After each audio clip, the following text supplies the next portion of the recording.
Hi, my name is Jackie Lee Price and welcome to Shadow Boxing. Hey, Hey, how you doing? can you turn it around the other way? Yeah, this way, yeah. Yeah, nice. What are you doing? You look like you're sitting on the toilet. Just on a chair. Oh. Toilet. I was like, "Man, to be on the toilet." How are you doing? Yeah, I'm good. How are you? I'm very well indeed. Yeah, How's everything going at home? How's the family? yeah, all right. Just ticking along as normal, really. Just obviously the training situation is obviously a little bit different, but just making the best of it and everything else, running pretty standardly, to be honest. Are you doing any like over the old Skype or any live things with any of your coaches? No, to be honest, I've just been, trying a few different things. Just been doing some like biomechanic training, some functional pattern stuff, and shadow boxing. I don't have a gym or I don't have a bag like local, like obviously in my house, or so I've just been doing like shadow boxing and making do with what I've got, to be honest. Okay, so basically, Charlie and Adam have taken the time off then, and H, they've literally just abandoned you lot. we got free reign for the for a couple months, but Oh, is that what it's called now? yeah, but we're trusted to do the work necessary, We're trusted But I to think get it done. sorry, go on. No, we're trusted to kind of do our own stuff, and whether that's relax and kind of take a break and give ourselves some headspace before we go back in, or whether it's training, every day, or we've been given a kind of our own free reign for now. Yeah. I hope you're not paying them still. I'm I'm joking, guys. So, do you not have a chance then to go? Because you still visit your old amateur boxing gym, though, don't you? Yeah. This Brighton Hove Boxing Gym is my local gym in Brighton, but obviously that's still closed off for now. It's attached to like a leisure centre, so Right, they're right. yeah. So until obviously the government guidelines allow them to open, it's just me doing my own outdoor sessions for now. So basically, the Eubank name has done nothing for you via this in this time. It's done absolutely nothing for you. That's I've seen it. say again. Sorry, go on. No, go on. I mean, we're doing it the original way, Oh, okay, old school. old school. Yeah, fair play to you. But I have seen some of your I think one video I saw you did a little online thing. Is that still going on, or have you sort of kicked that to the curb? What was that? You were doing some 30-second Oh, training stuff. thing. Yeah, no, we're gonna I've done some. We're definitely gonna keep the YouTube stuff rolling. My friend who I used to film some of the videos isn't around at the moment, obviously because of the quarantine, situation. As soon as everything's back and running and you can meet people normally again, we can get back to doing some of them. But yeah, I have had fun creating some of them videos, so there'll definitely be more in the future. Because I'll be honest with you, Harlem, you don't strike me as somebody that's really that comfortable in front of the camera. So I was quite shocked to see you kind of start doing this stuff. No, I'm good. I'm all right. I feel comfortable in front of the camera. It's I guess I'm just more I keep myself to myself more, so I like to observe and and see my surroundings more than project. Yeah. Can you get a word in edgeways in your gym though? There's a lot of voices flying about in the boxing booth gym. There's some good boys in there. Just you in the middle going like, what? What's going on? We have good fun. But yeah, I wanted to talk to you about your last fight, and I was having a look at it. I was having a look out for it, and it's kind of disappeared. But really? I just think that you've been flying under the radar. Obviously I met you last year. You're a massive talent. I think because you come from a family full of boxers, it's almost like you say you're quite reserved, you keep yourself to yourself, you're floating under the radar a little bit. And I have to say that I've seen you training. I've seen the rest of your fights bar the last one.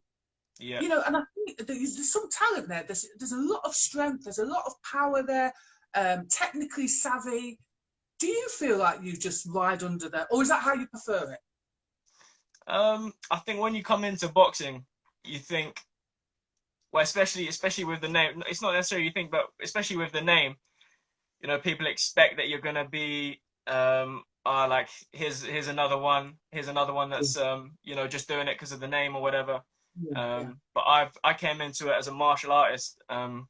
I was in the dojo, you know, doing karate at the age of 7. I was training 5 days a week. So I've always had the mentality of a martial artist, in that, you know, you go into something and it takes time to perfect the craft.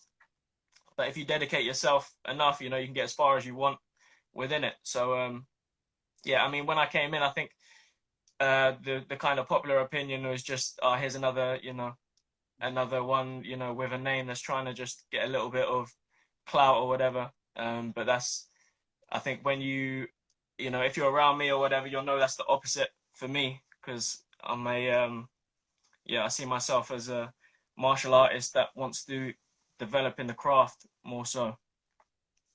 I mean, watching you, honestly, Harlem, that is the truth. I mean, I've only seen you a few times, but I got the impression that you live and breathe this, and you really enjoy the journey, whereas some people are busy trying to get to that top. It's like you embrace all of those, you know, all the levels of the ladder, if that makes sense.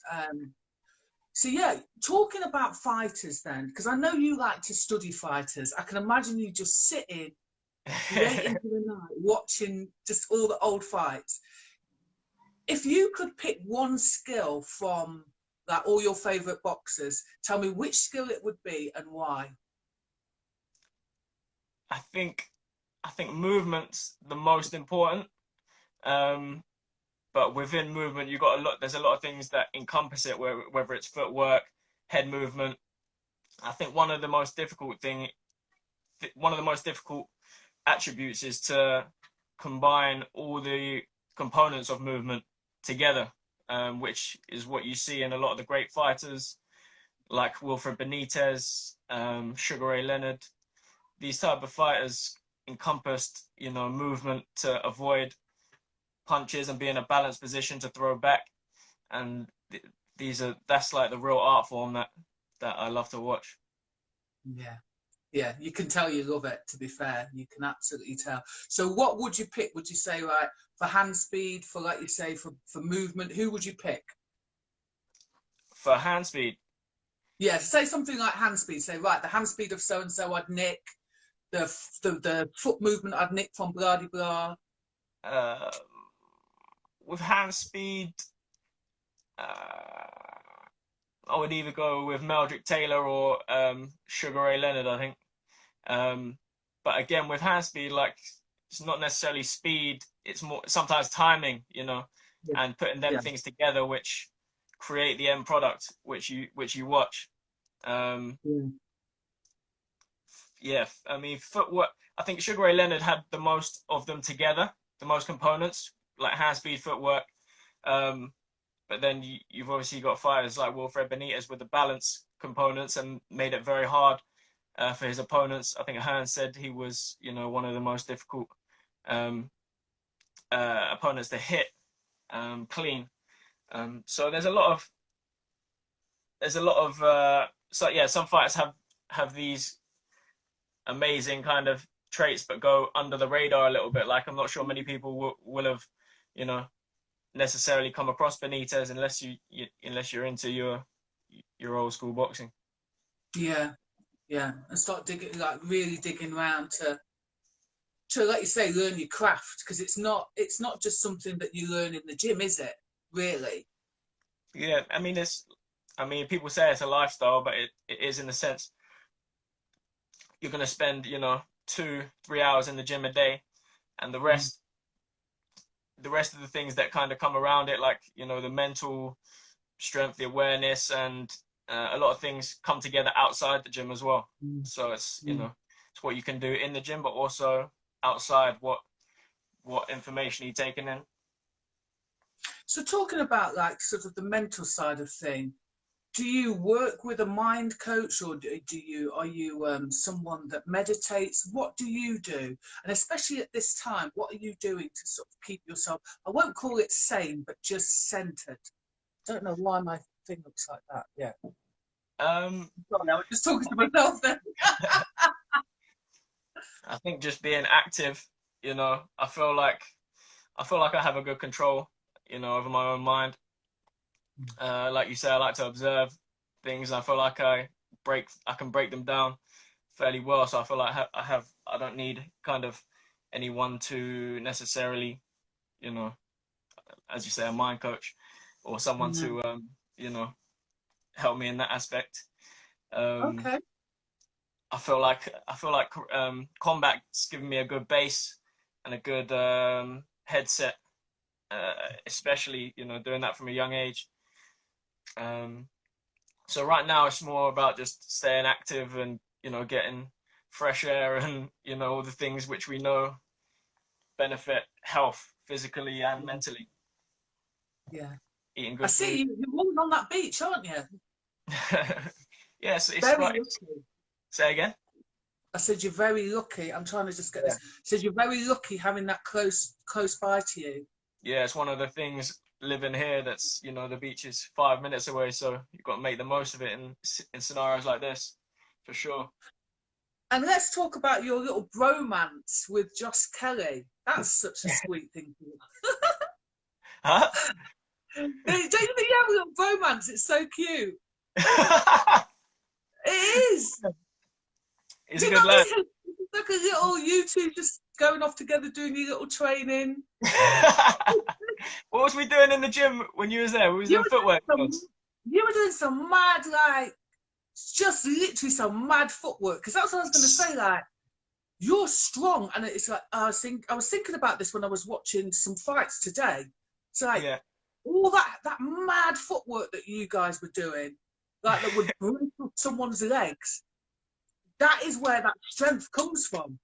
Yeah. Do you know, I don't know, you were doing some mad, I don't know what it was, but you were doing some mad thing. I think you were like, do you want to join in? I think Josh was taking me through that footwork drill. Say that again? I think Josh was taking me through that footwork drill. I think he would, yeah. I was just like, later. But yeah, what was nice to see is like, there's all of you lot actually, there's not a competitive, it really is a nice bond, a nice family boost, isn't it? Boxing family. Yeah, I mean, I've learned so much from Josh, you know, Michael, around the gym, their kind of experience, and just watching them, and you know, you feed off them, and we've got a good energy between us, so we will have a good bit of banter. Yeah. And what about in terms of, did it make you feel when you first sort of met those guys, because they come from you know, a couple of them have been Olympians and they've all boxed to a high degree. Did that intimidate you, or was just like, listen, I've got 2 arms, 2 legs? That's exactly, you know, where I want to be and where I want to learn from. I've always been kind of told, if you wanna succeed in boxing, you need to put yourself in the harshest environment, you know, and that's what I wanted to do, and I've just been learning and soaking up all I can from them. And yeah, we've got a good energy in the gym. Yeah, it does show. And I wanted to talk to you about you're a plant-based athlete, aren't you? Yeah. How, you know, what made you decide to become plant-based, and you know, how easy is it? Because I'm actually quite intrigued at how easy or hard is it to be able to maneuver that and train, and you know, with meal preps and stuff like that. I mean, I find it pretty easy, to be honest, but it was a process for me, because I think, so from when I was, so in plant-based for I think 4 or 5 years, Okay. But the 3 years building up to that point, I was kind of taking things out, and it was more from studying like alkaline nutrition and and understanding the original foods that we're meant to be eating for optimal health. And yeah, for me it was purely like a health perspective, and just seeing and understanding certain ailments, and just trying to optimize health, because it's one of the most revolutionary things you can do, is change your own health, because if everyone done that, then it would be in a different position. But so yeah, for me it was a process of just taking things out for that 3-year period, and then I think I had something like chocolate and pastries or something to go, which was my two weaknesses. And and yeah, then I just declared the vegan, fully plant-based since then. And I can remember actually the first week, because I was still amateur at the time, and the first week I turned plant-based, always used to have like long debates with one of my amateur coaches. And so we was on the way we was on the way to another gym for sparring, and I told him on the way, obviously I've gone fully plant-based. I think I'd been plant-based for a week, like fully cut out everything else, and got into the gym, and at this point I could only spar like 4 rounds maximum before blowing out. Obviously it was a combination of not knowing how to endure and use certain techniques in the ring,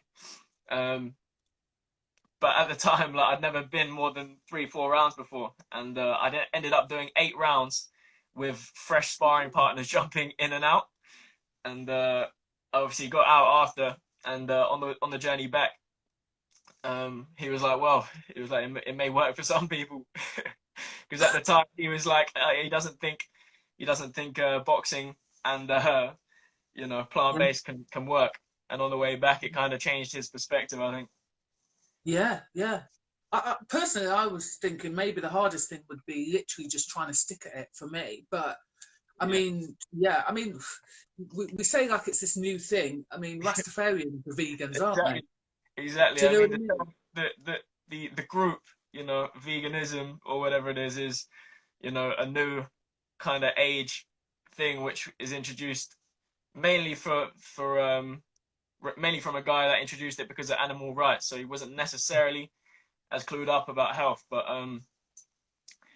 yeah, this is a thing that people of the Caribbean have been doing, as you say, for it's age old. Yeah. That's probably why you look about 16 though. I've just grown the beard though. That's got to put a few years on. Yeah, the isolation. Right. The isolation. Yeah, okay. You look young. It's good. It's a good thing. Don't be upset about it. Oh, not at all. You've got to take care of yourself, and you. Yeah. Hey, listen. Trust me. You so look just young as well. in terms of where you're going from here, I mean, I know the whole thing is nobody knows, etc. Did you have any other fights planned for this year, or do you see it as now being, listen, the whole year's kind of whitewashed away, put it away, and we go again in 2021? No, I'm ready to go in 2020. I think I had an injury like late last year. Well, it was kind of like rehabbing late last year, and I was meant to be fighting before this all happened. I was meant to be fighting like April, May, so around now really. So yeah, as soon as I'm raring to go. I haven't fought in a year because obviously rehabbing from my injury. So I'm ready to, as soon as this goes back to some stage where we can start, having people watching fights again. Straight back in. I have to say, missing it, really missing it. Oh. So what other stuff do you like to do other than boxing? What like, obviously I know you're a closed book, but what other things do you like to do that no one really knows about, you know, publicly? That sounds bad, actually, doesn't it? Yeah. I don't know what you're into, but No, I just but no, just normal stuff, you know, just normal no, stuff. I don't know. Do you bake? Do you write poetry? That's what I meant. Have you seen Michael getting busy with the bacon? He's gonna get busy. He's been making all sorts of cakes. Oh, the bacon. I thought you said bacon. Yeah, he looks all right. You know. Yeah, we don't touch the bacon. No, I tell you what. No, he's the king. He's the king at that. But do you not into anything else? Like, I don't know, secretly you doing jigsaw puzzles? Not the puzzles necessarily. More like I like to read, and you know, on kind of topics that I'm interested in, whether it be like nutrition or, you know, whatever other info. I usually like to read things which are more like give you insight into, you know, real life things rather than kind of like story based reading. And yeah, just watching, you know, watching series, movies, all that stuff, all that good stuff. Oh, yes. So, quick fire questions. So you're not allowed to think about the answer. Let's do it. You're not allowed to think about the answer, right? You just got to say the first thing that comes into your head. Okay? Cool. Ready for it? Yep. So we're going to do it in terms of your gym, Boxing Booth Gym, okay? Yep. Who's the loudest? Michael. Not allowed to think. Who? Michael. H, obviously.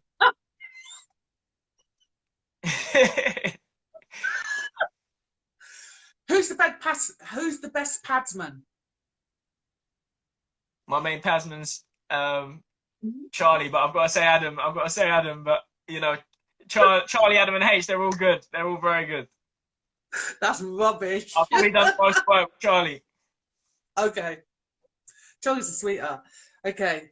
Yeah. Who is most likely to whip their top off when the cameras are about? Shannon.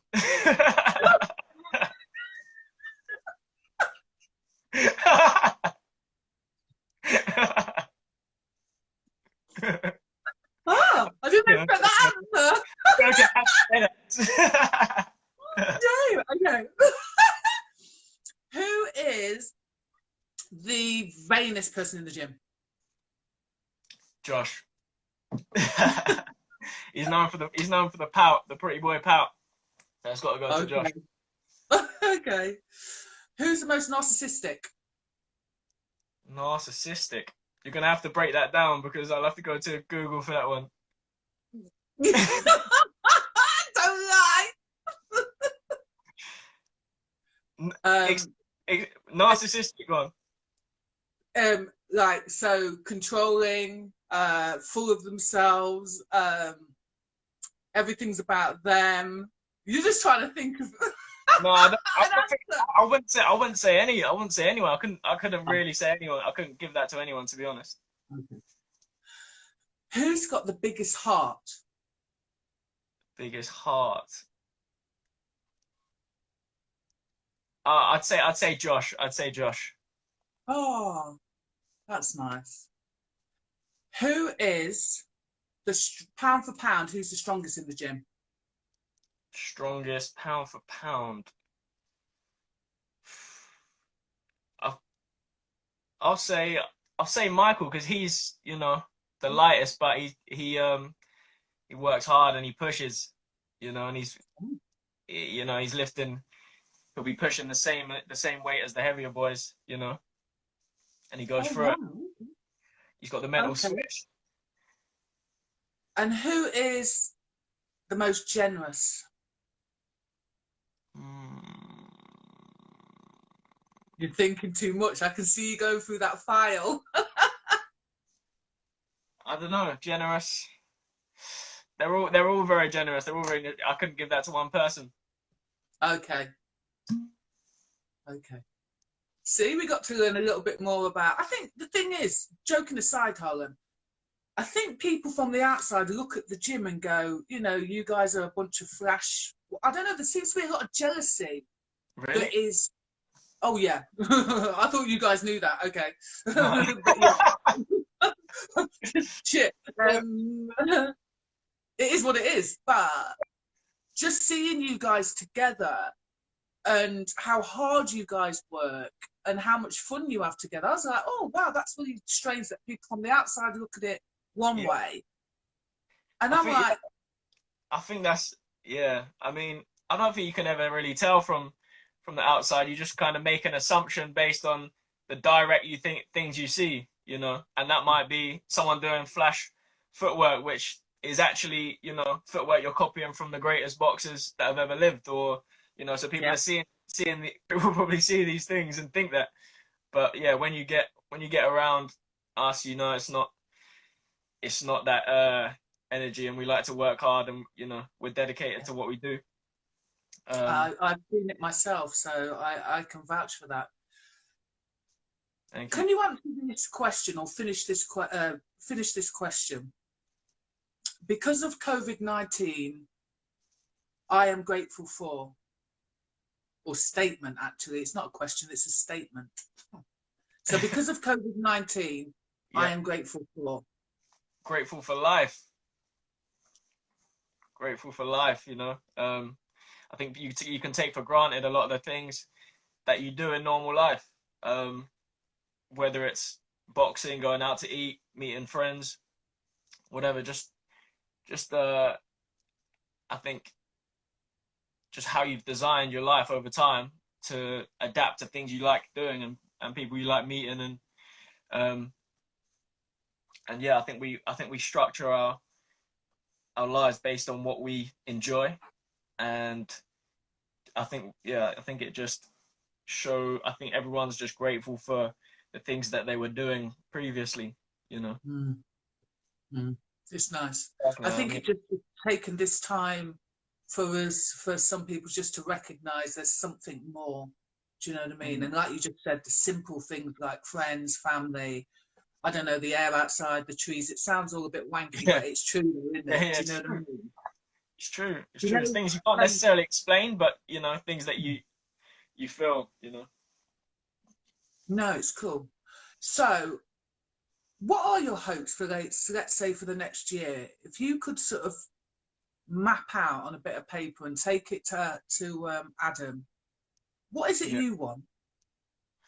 I just want to, you know, get a lot of fights in, fight regularly now. Obviously, I've been out for a year, so I've got some making up to do. And I just want to fight regularly. And that was, you know, on course just before, you know, everything shut down. The 2 weeks before going to New York, because I went to New York to watch mixed fight, but by the day we got there, it was kind of like decreasingly looking more unlikely. So previous to New York, I'd been sparring over, I think it was 2 weeks, but in the week building up to it, I think I'd sparred 5 days of the week. Wow. And because Adam was just like, yeah, you got some catching up to do, you know. Yeah, sparred for a while. So I was just thrown in every day and enjoying it and feeling better than ever. So yeah, I really can't wait to get going again. And I feel like I've probably even learnt stuff during this period, you know. A lot of things just click. Sometimes you just need to have a break from physically doing it, and then just things start to piece themselves together in the head. Yeah, most definitely. It's almost like you almost take a step up a level, in fact, sometimes by just being away. I've completely forgot. It just feels so far away, that New York situation. Yeah, it feels ages ago. It does, doesn't it? Yeah, it's really you know what? So you get there. Talk to me about that. I mean, was was that quite a scary situation? Did you think like you were going to get home, or just talk me through that? Completely forgot about that.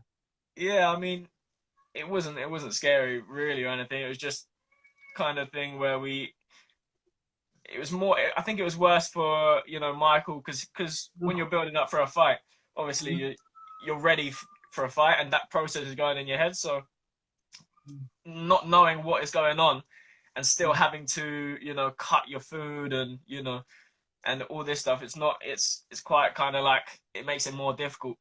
So we're getting on the plane over. Michael's already over there, and yeah, he sent us a message like basically saying it's going to be behind closed doors. So we thought, you know, he'd be fighting no crowd or whatever, which brings another challenge because you haven't done it before.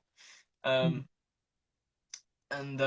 yeah, by the time we landed, throughout that day there was more kind of like things coming out, like NBA locked off.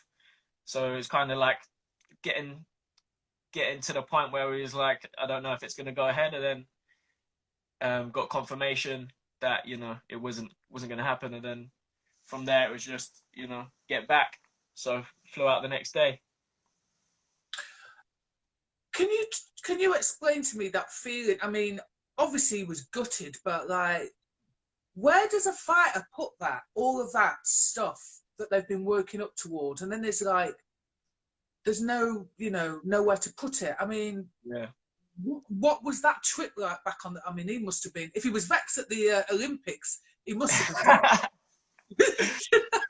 I can just imagine him fucking hitting me. Nothing out. No, do you know what? I think he understood, you know, well, like the situation it's a unique situation. Like, that's never going to happen again. Like, this scenario is never going to happen again. So it's one of them things, you know, at the end of the day, you can tell, well, you know, you can tell people, you know, that story at the end of the day. But you just have to put all that energy from the build-up, and all that build-up has improved you as a fighter already. You know, the fight is the display of that, but, you know, the process has built you as a fighter. So you've just got to kind of take it as what it is and use all that fuel for the next shine. I like your positive outlook. Everything you see the good out of a bad situation, which is it's a really nice quality to have. Harlem, really nice quality to have. I would like to say thank you for giving me your time. Keep going at it. Keep going at it, because you know what? It always pays off in the end. That's it. It always pays off in the end. But thank you very much for giving us your time, and take care of yourself as well. Have fun. Thanks a lot. If you like this video, please go ahead and give it a thumbs up. If you're not a subscriber of Shadowboxer UK, we'd love to see you, so please go ahead and subscribe now.